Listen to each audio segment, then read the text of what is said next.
A long time ago, in a far-off kingdom, there lived a wealthy and powerful king. He had a daughter named Uju, whose beauty was unparalleled.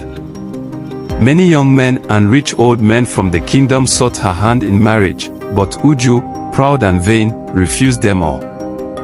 She declared that she would only marry a prince from a distant land, one who was the most handsome and perfect man in the entire world. Despite her parents' pleas, Uju remained steadfast in her resolve.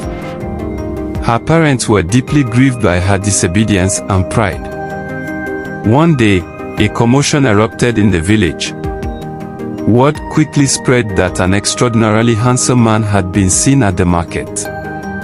Uju, driven by curiosity and hope, rushed to the market. There she beheld the most handsome man she had ever seen and fell in love with him instantly. Uju invited the stranger to her home, where he introduced himself to her parents as a prince from a faraway kingdom. The prince asked for their consent to marry Uju. Although initially reluctant, as they did not want their daughter to marry a stranger, her parents eventually agreed. The prince stayed with Uju in her parents' house for 2 days before expressing his desire to take his new wife back to his country.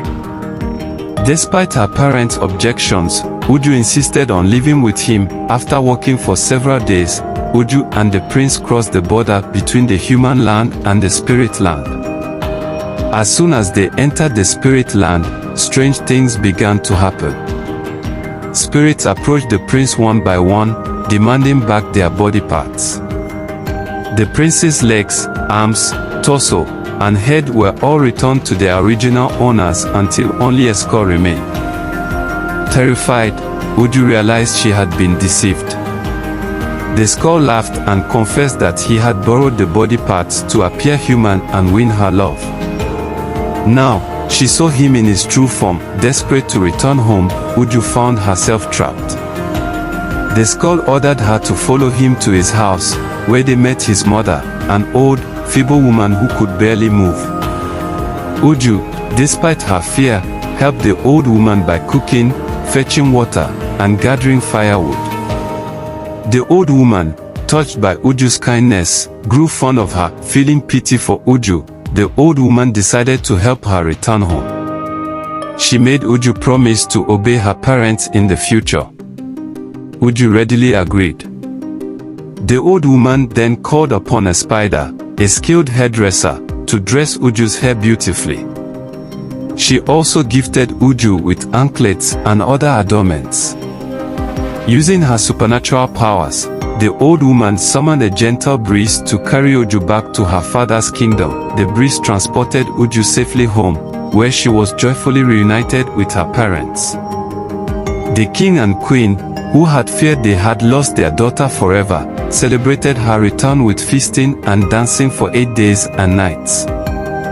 The king then decreed that no daughter in the kingdom should marry a stranger from a distant land without her parents' approval. In time, a prince from a neighboring village came to ask for Uju's hand in marriage. Having learned from her past mistakes, Uju willingly consented. She and the prince lived happily together, blessed with many children, and Uju never forgot the lessons she had learned from her ordeal in the spirit land, and so, the tale of Uju and the spirit prince was told for generations, reminding all to heed the wisdom of their elders and the dangers of pride and vanity.